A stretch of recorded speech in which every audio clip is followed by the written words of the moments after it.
still the nation's #1 talk news and sports radio station. We're broadcasting live from our audiovisual studios here in Maryann Okon, Victoria Island, Lagos, the economic capital of Nigeria. Welcome to the Big Hard Facts. We just had a conversation with the ADC. Let's turn our attention to the People's Democratic Party. And of course, everyone's wondering, can the PDP rise from the ashes like the Phoenix? Well, it's for 16 years, from 1999 to 2015, the PDP controlled Nigeria's presidency, dominated the National Assembly, governed the majority of states. It wasn't just a political party, it was the political establishment of the Fourth Republic. But today, barely a year to the 2027 general elections, the PDP is still facing some crisis within the party. The party has lost governors, senators, members of House of Representatives, state lawmakers, and entire party structures, largely to the All Progressive Congress. There have been internal disputes, leadership tussles, court cases, factional divisions, and all of these things, one would wonder if it has weakened their cohesion, or there is any chance for the PDP to regain its stance as a major opposition in the country. Now, Nigerians are no longer just asking, can the PDP win in 2027? They're asking, can they come together as a party again? My guest is the National Publicity Secretary of the People's Democratic Party. He's been here before, and always a pleasure to drag him to the station to talk to us about what's happening in the PDP. Ememobong joins us live from the FCT. Happy New Year, officially, because we have not seen this year. Welcome to the show. Yeah, I wish you the same. Happy New Year to you and everyone both in and out of the studios. Great. So let's start with the big reality check. When you look at your party today, I mean, there's so many issues, defections, internal disputes, just as I've been telling everybody. How would you describe the condition of your party today? Well, the easiest definition is that which is relatable to everyone, that life has happened to our party. And what is life? Life is a curve. It's a normal curve. You remember in your secondary school, elementary graph plotting, you plotted a graph that went up, then came down. So that's how life is, the natural curve. So PDP had 16 years of heading up to the zenith, plateaued a bit, and now went down. So, but what is good is that the speed at which you descend the valley when you get to the bottom would help you in going up. So you see how much we have lost in this space of time. And so we've gotten to the bottom of the valley. And so what we're doing now is an upward movement heading back up the hill. We must admit that the upward movement isn't going to be easy, because just like you're driving a car or you're even going by foot, the energy required to go up is usually far more than that required to slope. When you're sloping, both the forces of gravity, the slope, everything helps you, meaning that even if you're just standing at a place, the forces of nature and gravity can push you down the slope. But when you're climbing up, you're now fighting against forces. You're fighting against nature. You're fighting against even your own fatigue. That is where we are. But the question is, are we capable of climbing the mountain? The answer is yes. Do we have the determination to do so? The answer is yes. Do we have the people to do so? The answer is yes. Have we lost people in the process? Yes. And it's also good. You see, when you're going through good times, you don't know who your friends are. It's when you're going through bad times that you know your friends. And so when we have passed through this valley of the shadow of death, we're expecting that a table will be made in the presence of our enemies. And so I can assure you that in 2026, you're going to see a rebirthed PDP. You're going to see a PDP that has rebound, and you're going to see a PDP that is ready to take over. I mean, there are issues about perception and reality. Perception may look like, they've lost a lot of governors, they've lost some senators. That's reality. And so when you interpret that reality into perception, it looks like, they are incapable of doing so much. But truth is, if you go back to reality check again, you see that in 2023, like in 2029, we won many states that were not controlled by the PDP. And like I like to tell people, that a state doesn't become PDP, APC, LP, or NNPP by reason of the defection of people who are in power. No, it becomes that after an election. And if you look at the post-2023 electoral map, you see where PDP how PDP stood. And that is the calculation as of today, because it will take another election for that map to change. And until we get to that other election and conclude it, that is when you can now say that, oh, PDP had this state and lost it. PDP didn't have this state, but they gained it. So those are the dynamics. In between this election, all you have are narratives. And like you know now that people can pay people to curate narratives. Narratives can be engineered. But when the narrative doesn't align with the reality that is on ground, and you know that the reality can only be checked when we get to where the result is. Talking about elections or pre-elections, I mean, there are many people who say that you guys have your head in the clouds, being that most of the states that supposedly are still PDP states have court cases upon court cases hanging in the balance. Many are even worried as to if they would be able to, get tickets to run on the platform of the PDP in 2027. So at what point are you going to call your problems as opposed to what you call them setbacks? No, you see, truth is that by Q2 this year, everything would have been sorted. But we're most hopeful that by the end of Q1 would have been on a surer footing. The fact is, there's no argument in fact as to the fact that PDP is a solid political movement. That is why even the people in the opposite, the people in the ruling party are afraid of the PDP. That's why there's a lot of investment to drag back the PDP, because in fact, in reality, it is a veritable movement. But in law, now, so the question of law is what we are answering, which is why we're at the Court of Appeal, to answer the question of law.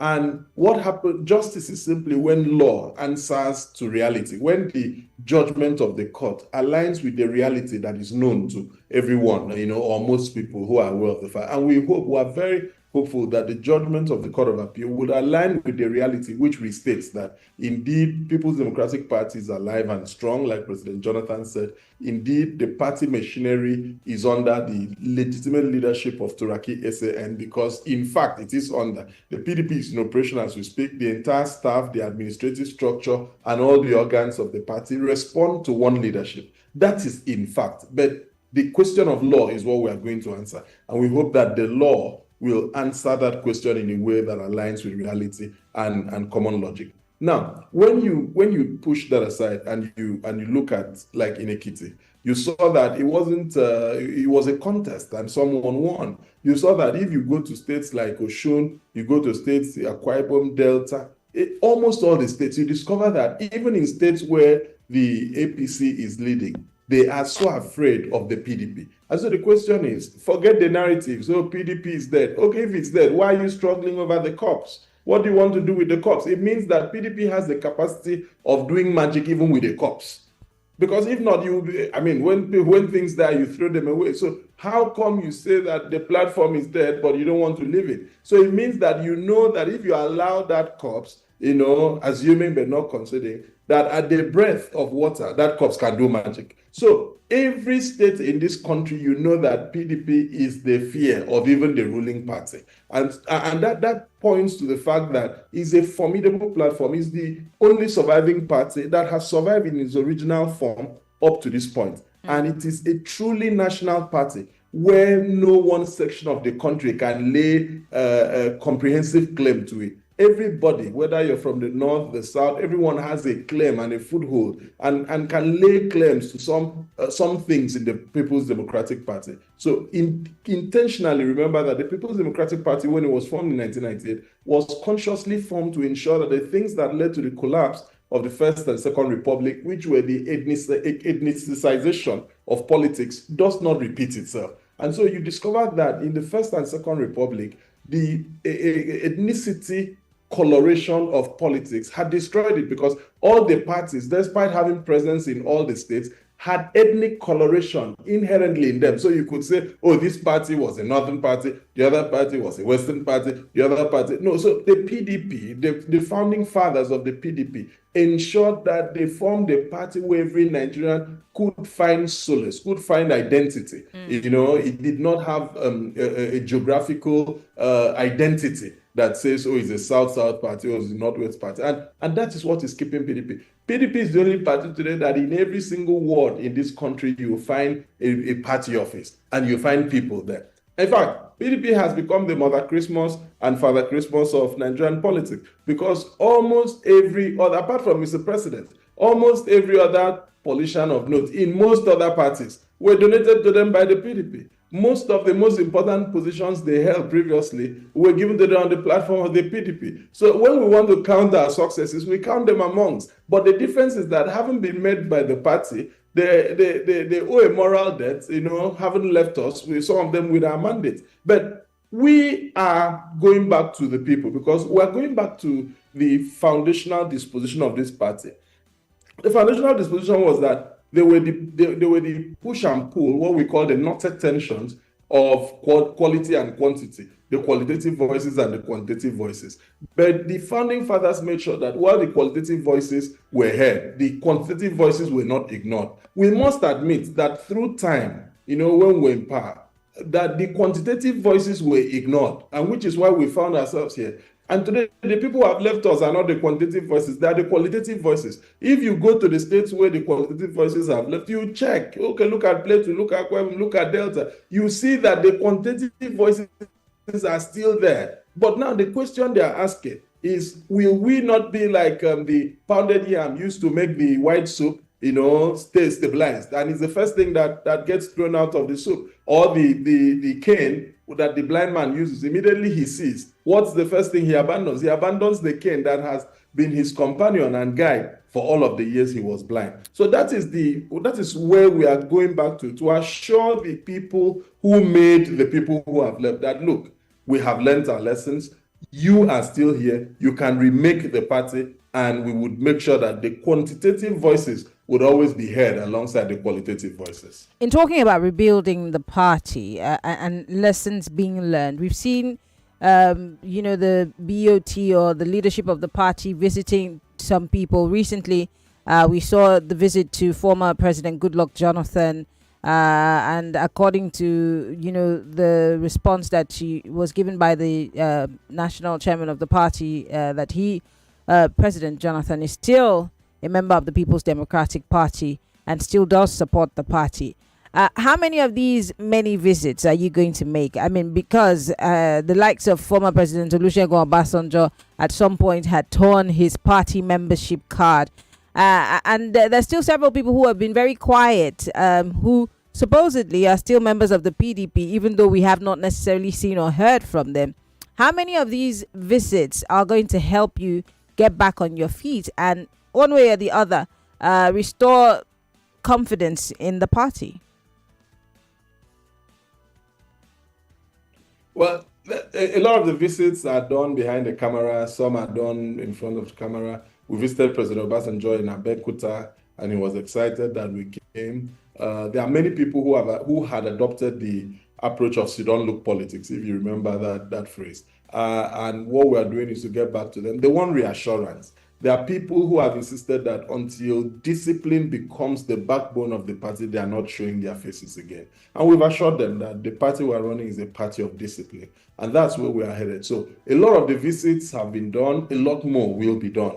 And I can assure you that those visits have yielded a lot of goodwill, have yielded a lot of information that we're also working on. So I can assure that the visits, most of them are off the camera. Some are on the camera when the people agree. There are some other people who are very strategic who tell you, look, don't increase your trouble by letting people know I'm here, but trust me, I'm with you. So you have a few governors who are still with you. And at least we know that Governor Bala Mohammed of Bauchi State is still there. I think Zamfara is still there. What are you doing as a party to also not make those governors leave, being that they have several reasons? Some of them say they're coerced, some of them say that the party is in disarray and that's why they're leaving. What is okay, you said you've learned your lessons, but how are these lessons going to be put in practice to keep the people that you have and cover your flanks so that you no longer get attacks? No, absolutely. You would see that a consultation takes a lot more time. So a decision that a person would have made all by himself would take a lot more time if he brings in 2-3 more people. So that's why you're seeing that every single decision we are taking, we are very intentional about it. We are consulting them. Because whilst we do not want to lose the quantitative voices, we also realize and recognize the potentials and capacity of the qualitative voices. And these are people who have gone on the ladder, on the rungs of the ladder, and gotten to those exalted positions. So I can assure you that we are consulting with them on almost every single step we are taking. We're having broad-based discussions that are looking at things from a 360 perspective. So we are not single focused. We are using the polyopportunity disposition, where you're getting to a target from different perspectives and different angles. And there's a concept called equifinality, meaning that there are different approaches to achieving a central goal and aim. So we are using the equifinality model, the polyopportunity model, to say, look, as we are approaching this, we're listening to quantitative voices who aggregate them. We're listening to qualitative voices who aggregate them. We're listening to even members of a party who have left the party, who are either in the APC, Labour Party, the ADC. We're listening to them because you must also know, away from what they said was the reason of their living, what the real reason is. You see, there's usually the unsaid thing when someone has spoken. So when someone is speaking, for example, like the questions you're asking, I'll be thinking of what you have asked, but more importantly, I'll be thinking of what you intend to ask that you have not asked, or what you intend that I answer that you have maybe out of the circumstance not passed it across. So until I answer that question, you keep asking me that particular question. And the difference is you may not change what you're asking, but you are expecting that by some stroke of luck or telepathic abilities that I should be able to answer that question. So we're answering the questions that the people who are listening to the unsaid things that they haven't said, that were the things that drove them. Because some of these things, as much as they're external, some of them are also internal. And therefore, if we must have a robust conversation, all of these things must be on the table, and we must have the capacity to remove them layer by layer, to unpack them layer by layer. Because it's just like when you see a sealed box. Yes, you can say that's a box. And you ask what is in the box, they say a box of books. But when you open the box, you could find science books, you could find commercial books, you could find fiction, you could find non-fiction, you could find cartoon. But when you cover it all up, it's called a box of books. So when you cover it all, it's called intra-party conflict. But when you unpack them, you're now beginning to see issues of internal democracy. You're going to see issues of godfatherism. You're going to see issues of unsatisfied demands. You're going to see issues of half-satisfied demands, where people feel that, oh, I was a member of the House of Assembly, I became Speaker, but I wanted to go to the House of Reps, he didn't give me. And he gets angry on that. You've satisfied him, but it's half-satisfaction. And so those are the issues. When we unpack them, we are able to sit back and say, how do we manage these issues? Because primarily, a political party is a hotbed of conflict. It's a hotbed of conflict because there are conflicting interests that come in, even as we are now in the management of the situations that we have. I mean, it's a potpourri of conflict. So you must isolate the conflicts, and there is no one size fits all that can solve all the conflicts. So you must identify them, isolate them, disaggregate them, and begin to find solutions to them one by one. And which is where I commend the national chairman, Kabiru Turaki SN, who has a lot of experience, both as a lawyer, a senior lawyer, and a politician, and having been in the ministry, the federal government, having headed several ministries, he's brought a lot of those to bear on the administration of the party. And so conflict resolution, conflict management becomes an everyday thing, where we sit, we resolve issues, we manage, we massage people's ego. You understand? You can tell someone no without the person seeing that it is no. And I mean, so at the end of the day, you find a way to manage the complexities that are inherent in the party. I have just 2 minutes before we go on a break, and you could start and then we'll continue on the other side. There are things that many people used to look up to the PDP for, like playing proper opposition. For some time, the PDP had dropped the ball. It seems like maybe it's beginning to pick up again, but people are not necessarily sure. Let's talk about, for example, the statement that you just put out on the lobbying deal by the federal government. The federal government has paid some money, we hear reportedly, to a lobbying firm in the United States to launder our image in Washington, D.C. Tell us exactly why the PDP picked on that to talk about. Yeah, because we are not just an opposition party. We're interested in the collective image of our country. You see, there are things that governments or individuals would do thinking that it stops with them. No, it doesn't, because the perception of a person or a country is the aggregation of what people feel about you, what they think about you. And where do they get that from? They get that from how you act, how you speak, and what people say about you. That's how aggregation. And today, the NIPR has launched the first Nigerian Reputation Perception Index report. And so, when you pay money to a company to help communicate what you're doing about in the Christian community and security to a foreign government, it clearly shows that you have absolutely no faith in your Ministry of Information, in your Ministry of Foreign Affairs, and you have no faith in Nigerians. Now, because who are the best communicators? Is your citizens. If you take everyone away from Nigeria, there won't be any reputation, there won't be any perception. Nobody talks about perception of a land. So if you have bare land, nobody talks about perception. So if you're going to say, oh, is this land fit for purpose? You're not going to ask whether the place is good. You ask, is it fit for purpose? If you want to build a house, is it rocky? If you want to plant, is the soil good? Is it not so? It is only when human beings are there, that is when you begin to ask, is that place safe? No one talks about the safety of an empty land.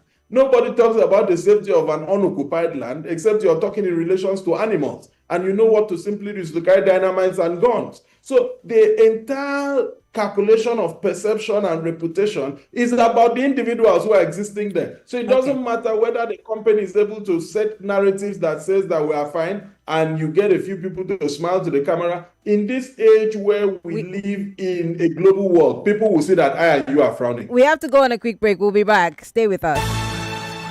Today, in the ever-connected business world, business moves at unquantifiable speed, and the winners... That's good to know. But the real question is, are your business tools really working for you or creating new headache? See, there's a kind of confidence you get when you know you got the right support. A solution built specifically for you with both reliability and efficiency in tow. With MTN Cloud, you experience near instant operations thanks to lower latency, convenient billing with flexible Naira billing, and 100% data sovereignty, keeping you compliant. Visit cloud.mtn.ng today and get the cloud built for you. MTN, what are we doing today? Everybody confirm I'm the correct remedy for headache. Medic 55 now. My name na Odunlade Adekola, and I be better hustler. From morning till night, now back to back. Work, traffic, noise. Sometimes it be like say your head go bust. What's that headache show? I go straight for Medic 55. With Medic 55, I did medic my headache. For headache, use Medic 55. If your body no tranga after 3 days, go see your doctor. Win from over 80 million naira in cash and exciting prizes in the Golden Hunt promo. This promo, there's no need for advert anymore. Because my mom alone can hunt down any gist. How much more 80 million naira in prizes with the whole family involved? Naija, let the Golden Hunt begin. Just buy any Golden Morn Golden Hunt 30 gram or 45 gram promo pack. Look inside for a unique code and dial *8011*1# for a chance to win big. Promo ends April 15, 2026. Golden Morn. Make every day golden. So, my pregnant wife, Eniola, had her cravings and nothing satisfied her. My neighbor, Mama Amaka, despite our tension, saved the day with amala and abula made with Mr. Chef chicken, all-purpose, and tomato masala cubes. With Mr. Chef, she's my hero. Savor the taste of culture with a two-finger crush of Mr. Chef's seasoning cubes. Available in beef, chicken, and crayfish seasoning cubes. Mr. Chef, taste home, taste culture.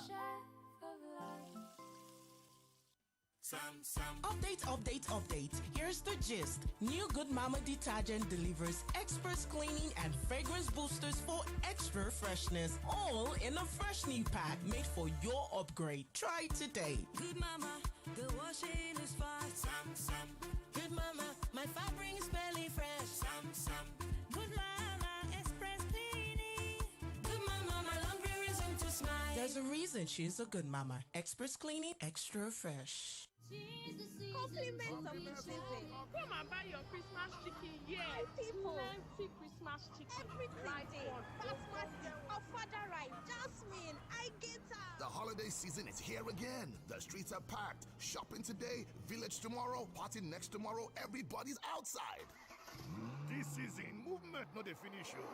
And with all the movement, your car deserves full protection because one small scratch, one unexpected bump, or one mishap can scatter your plans and your budget. So this season, give yourself peace of mind with Rex Insurance as your cover. From third-party protection till full coverage options, Rex has the right motor insurance to keep you safe and worry-free, no matter where the road takes you. Call 0708-0606-100 or visit www.rexinsure.com to choose the perfect plan for your vehicle. Rex Insurance, you're not alone. Win from over 80 million naira in cash and exciting prizes in the Golden Hunt promo. This promo, there's no need for advert anymore. Because my mom alone can hunt down any gist. How much more 80 million naira in prizes with the whole family involved? Naija, let the Golden Hunt begin. Just buy any Golden Morn Golden Hunt 30 gram or 45 gram promo pack. Look inside for a unique code and dial *8011*1# for a chance to win big. Promo ends April 15, 2026. Golden Morn. Make every day golden. Osalobua. Baba, make you help me, oh. Make I dey shine my eyes. Make my enemies no see me, oh. Even when I dey sleep, make I no lose guard, oh. Baba, in short, just dey help me stay alert. As Airtel, they alert me anytime Yahoo people send spam message to take scam me, oh. At Airtel, we have taken proactive steps to keep you safe from every spam activity with Airtel News Spam Alert service powered by AI. It scans text in real time with no app or setup needed. Airtel, a reason to imagine. Stay fixed on the station that talks. Every time killing. Will the president come to fight again? Where are the police and everything? Now you're talking about state police. Now we did well.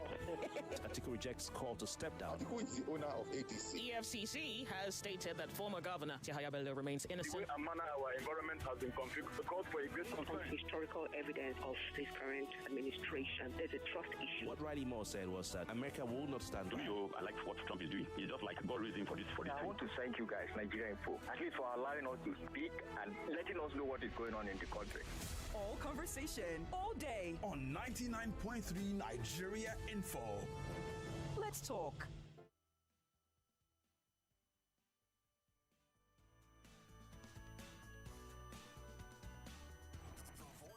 That speaks the truth. Live from the heart of the conversation. I think there's nothing that has strained our nerves like this concept of unity. The politicians who are pushing out this narrative, they are not tribalistic, but they are making you tribalistic. Nigerians have expressed their outrage over the certificate forgery by Nigeria's Minister of Science and Technology. Same-sex marriage. Church of Nigeria rejects election of new Archbishop of Canterbury. That the people that are killed in the Boko Haram or terrorism across this country are only Christians. That is unfair. We are complaining. Election will come. We will still collect 1,000 naira and still put for the same people. Gas was to be sold by Dangote at 800 naira. It's all these gas dealers that block it. Match your actions or match what you are saying with reality. Stay with us. More coming up on 99.3 Nigeria Info. Let's talk.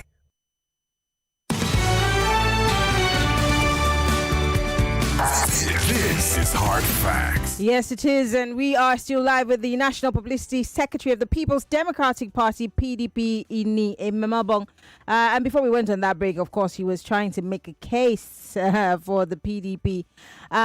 We're still talking about the rebuilding of the PDP, how possible it is for the PDP to rise like a phoenix before 2027. Many would say that the PDP is dead and buried. There are those who even say that, in fact, our last guest, the ADC, said that they're better off than the PDP. In fact, they're saying that you have not yet sorted yourselves out. So they cannot be categorized as you. In fact, they prefer to be called the main opposition as opposed to the PDP. I'd like to really get your reactions to what Bolaji Abdullahi said a few seconds ago.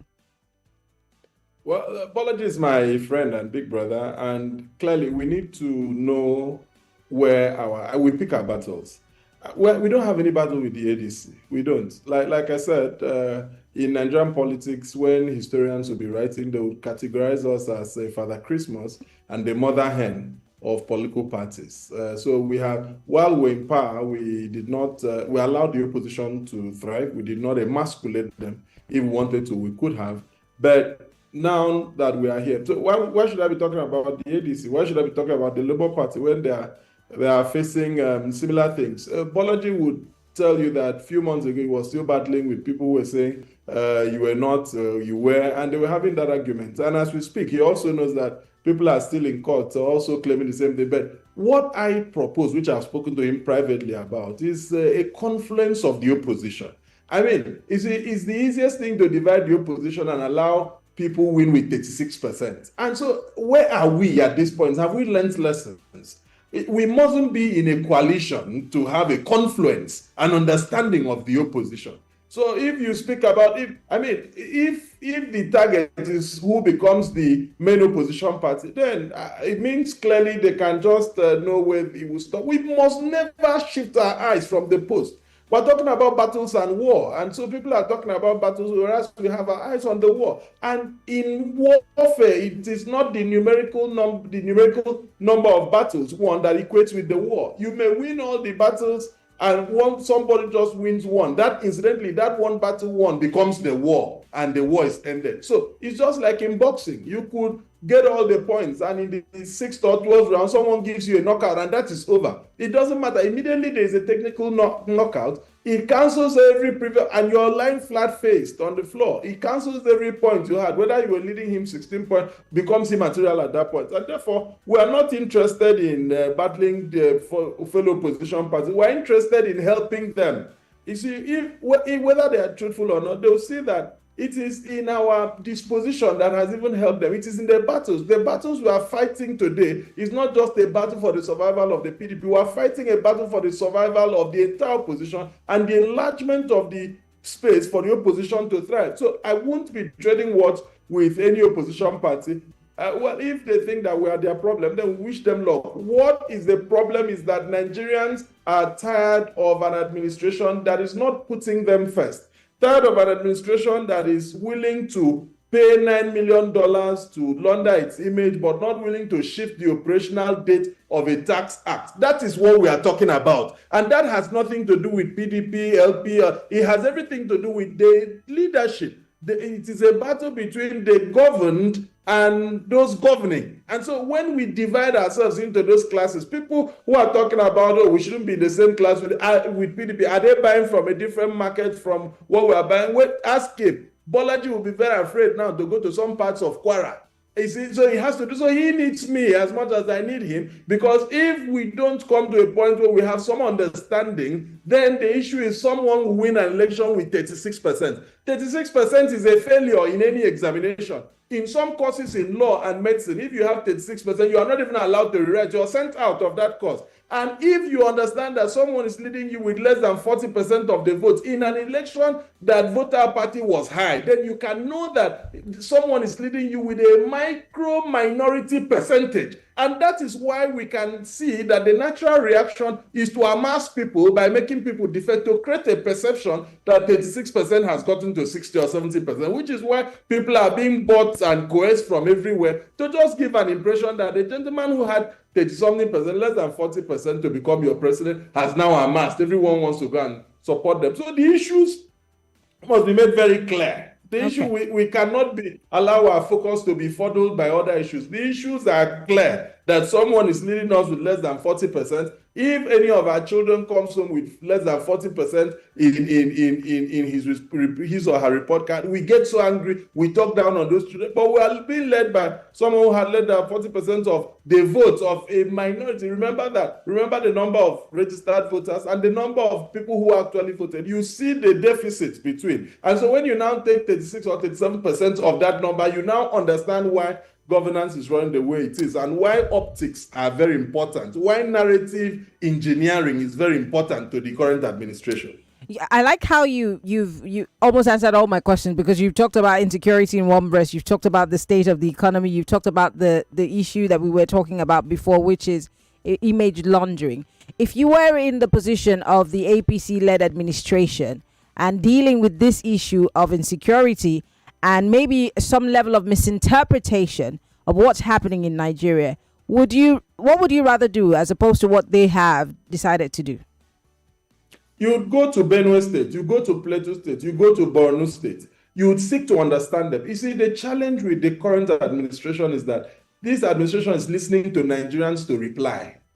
That's the problem. They are not listening to understand.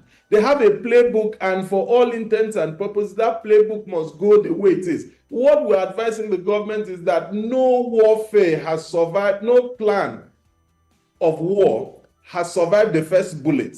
But the difference in the plan is that you plan it in such a way that it becomes adaptable to the situation that happens. Because you may have been anticipating that the enemies will come from the northwest, and all of a sudden you see them coming from the northeast. Yes, you're going to adapt your plan. But what the APC-led federal government is doing is that they want to force Nigerians to fit into their playbook, irrespective of what is the reality. And therefore, what they should do, remember how long it took the president to go to Benue. It almost took a protest. So why wouldn't the people think you don't care about them?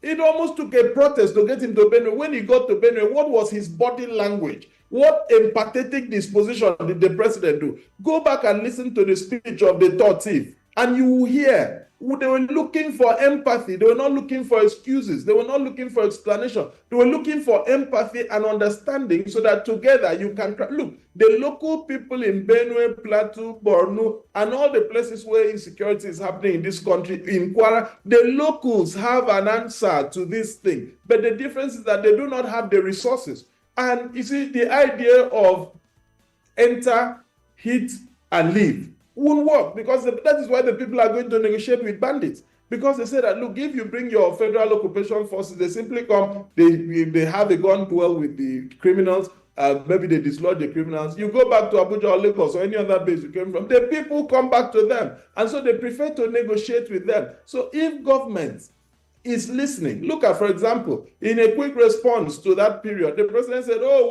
we employ police, employ army. 4 or 5 months after, what has happened with that employment? Oh, train them in NYSC camp. NYSC camp not fit for even training corps members. You're sending policemen to go and do crash course there. I mean, so when you look at this thing, you see that the government is being reactionary. Absolutely reactionary, without sufficient strategic thinking. Thinking investment is so ephemeral and on the table. So what we are saying to them, and what we would have done if PDP was there, remember Jonathan made several trips to Borno, to Yobe. He went there as commander-in-chief. And remember that His Excellency the Vice President, I was in that conference in Lagos when he said that they would lead the battle against insecurity, that he is from the northeast, they will lead the battle from the front, and that they will go there. I've not seen them go there. I've not seen them go to the theaters in Borno, the theaters in the places where they are. So if you want to counter misconception, you go to the arena of the misconception, you understand the misconception, you analyze the misconception, then you now bring your expertise to apply to the issues on ground. So you cannot be sitting in Abuja and paying someone in Kaduna, paying through someone in Kaduna to Washington to change the narrative. That narrative will not change until you embed yourself in the arena of the conflict, understand the conflict, make the people see and understand that you understand what they are going through. If you were to interview someone in Benue or in Plateau, in Borno today, and you ask them, do you think that government cares for you? You know what the answer would be. When people are burying people in mass graves, when you're burying 40, 50 people in a day, and it takes time, in some of these instances, they accuse even the media of either underreporting or suppressing some of these reports because of the regularity of these incidences. So if you were to ask that person in that community, do you think government cares? The answer would be no. So how do you change that misunderstanding? And the people in this community have cousins in the US. They have cousins all over the world. If most of them have phones, they're on Facebook, they're on Twitter. And so when you put a command, if you were to get an AI tool to put a command and say, search the internet and bring me everything written about Nigeria, it will fetch. And when it comes, you now issue another command to say, disaggregate them into positive, negative, and neutral. It would do so. And when you go to the negative, if you say disaggregate them along the lines of insecurity, poverty, hunger, and trust deficit, it would do so. And that is where People don't need to leave America to come here. Those who came just came to make confirmation. They had sufficient information. The churches are there in those locations. The mosques are there in those locations. The priests have relatives in all over the world. They have brother priests. The imams have relatives everywhere. So, I mean, the most efficacious agent of perception management is the human being. And none other than the human being who is in the arena. Is the man who understands it. Okay. And incidentally, they have one thing going for them. The Minister of Information is a seasoned public relations practitioner. And I'm sure you have seen the difference in how he gives information to how previous people had done. And so you're going to see that, but when he can only act within the leverage that he is given. I don't know whether, I don't know how, I'm only imagining how he feels about sitting in your office and getting lobbyists to come and communicate, what government is doing in your country. American embassy is in Nigeria. And so if you interface, even if you don't have, since we don't have ambassadors, and the ambassadors is not the making of PDP, it's the making of President Bola Ahmed Tinubu, it's the making of the APC government. And I'm sure that without some of this crisis happening, they would not have been ambassadors for 4 years. And so how do you intend to communicate? No matter the level of a charge the affairs in any country, he cannot replace an ambassador. There are meetings he cannot enter because he doesn't have letter of credence and he has not been accepted by the leader of that country. So how did you expect that Nigeria will spread information to the outer world? How did you expect that commerce will come, foreign direct investments will flow, apart from France, where the president has made his second home? And so for us, the challenge lies squarely on the laps of the APC-led federal government. It is deceptive. That strategy is deceptive. That strategy is defective. And we won't be shocked to hear that it was a means of siphoning money in the future. We would not be shocked to hear that. Wow. So many allegations. Well, I'd like to open up the phone lines for Lagosians and, of course, those who are listening from the diaspora to join the conversation. We're live on Facebook.com/Nigeria Info FM. We're also live on YouTube, Nigeria Info FM. You can join the conversation on X. Use the hashtag HardFact. You can send me a message on WhatsApp 0809-597-5805. Only those in the diaspora are allowed to call the WhatsApp lines. But here, 0201277093 for the males, for the females 0201-465-7190. Hi, Maryann. Yes, you do have 30 seconds. Please go straight to the point. To you and your guest, I say good evening. Maryann, it is easy to pass the buck, but we forget the fact that when it was on our table, what did we do with it? In the past, when the PDP sneezes, the APC catches a cold. Sadly now, not anymore. Is your guest aware of the fact that some key PDP members are still cutting the APC? And what is there to say that he himself, if given a position, he will not renege on all the things he has said this afternoon? Good evening, Maryann. Thank you very much for calling. Hello, welcome to Hard Facts. Turn off your radio, please. Hello, welcome to Hard Facts. Good evening, Maryann. Yes, good evening. You have 30 seconds. Get straight to the point, please. Oga Ini, I salute your courage, my brother. I used to watch you on AIT when you are having interview with Ememobong. You are a man. You are a great man. In fact, you made me to know that there is still hope in PDP. You, particular, Mr. Ini, you make me to know that there is hope in PDP. God will bless you. Bless your courage. Bless everything. And PDP will not die in Jesus' name because of people like you. Thank you. Thank you very much. It's just that Jesus is not a politician, unfortunately. Hello, welcome to Hard Facts. Welcome, Maryann. Good evening. Yes. Good evening. 30 seconds. Go ahead. Good evening. Yeah, I want to ask your guest just a question, Maryann. Maryann, just paraventure, for instance, they do election, and the INEC chairman just decided to announce that PDP have won the presidential election. Now your guess, which will you not be surprised of how the election was being won? Is it not going to ask the chairman question? How did you win? All right. Thank you very much for calling. 30 seconds is all you have. Please make up your mind and go straight to the point.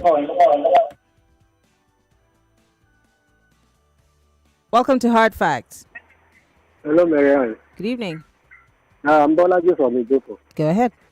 Honestly, the opposition is spoken. But one thing they've not touched is this our electoral processes. Because as it is now, our electoral process cannot deliver good leader to us because our votes can never be counted. Because when you vote and they say go to court, all those things, they should advise APC to embark on holistic arrangement for electoral system so the power can be to the people. But right now, the power is not with the people. The power is with the politicians. All right. Thank you very much. That's a very good question. Would you like to respond quickly, Mr. Ememobong? Yeah, absolutely. It's a mirage to say the power is not with the people. When the people, I've been involved in politics for a while, and I know that people only rig elections where they are popular. Sadly, rigging shouldn't be something discussed because electoral sanctity must be upheld. But the truth is, you cannot rig where you're not popular. So it is the people. So when you realize that from the selection of candidates, the people have the capacity to stand against. But what is happening? Because government and the people, government has weaponized poverty. So the people have also lost faith in people who have gone there and have abandoned them. So they simply say, give me this one now that you're contesting. Let me take this, and I don't care what happens after. That's what happens.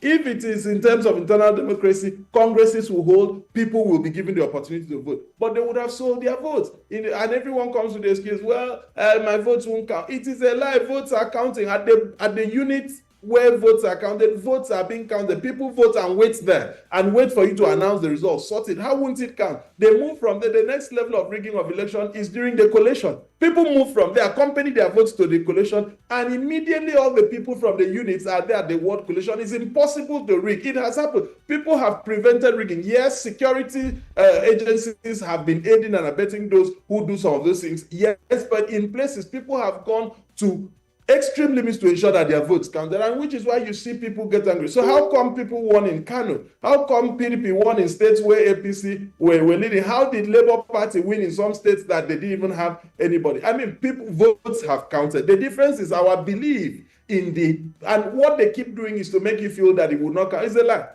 If you are a returning officer, there's a way you go to a place and people tell you, look, we have voted, we don't want problems, our votes will count. The votes will count.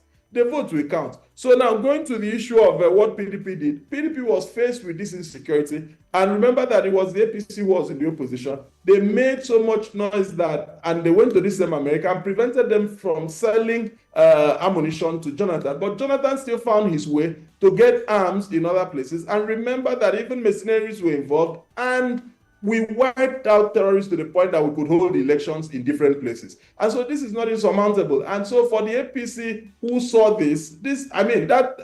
what they are saying is not different from what we saw. So they asked for this job when they knew. When we asked for the job, we didn't know it was going to be like this.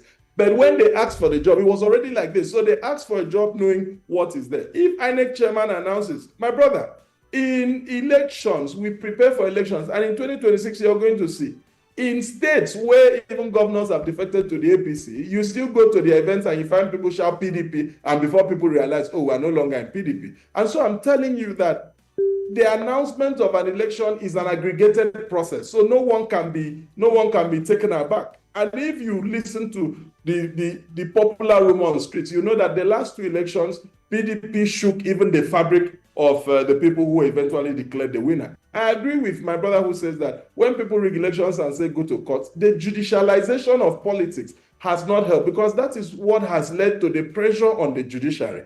And remember that this idea of go to court, it happened in the First and Second Republic, where people thought, look, when we take your mandate, go to court. It happened in the Ememobong versus Jackson. It happened in the Heartland, where the ruling party went to the heart of the opposition and sought to decimate them. Remember what happened, which is why we are saying that the power of the people, when aggregated, when conscientized, when sensitized and aggregated, is bigger than the power of any other force. But the difference is that they will continue to divide us. So the person, even some of the people who feel agitated, who are angry about what is happening, now feel disillusioned. They say, well, let me not even suffer again. Let me just go home if my vote won't count. That is a lie.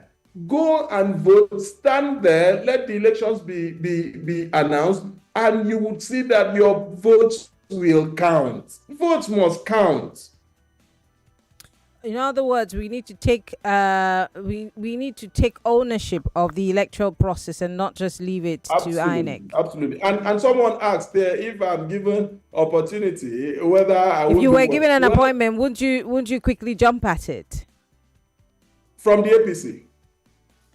No, but you should tell them that I resigned from being a commissioner for special duties. I had supervisory role over an airport, a seaport, and special projects.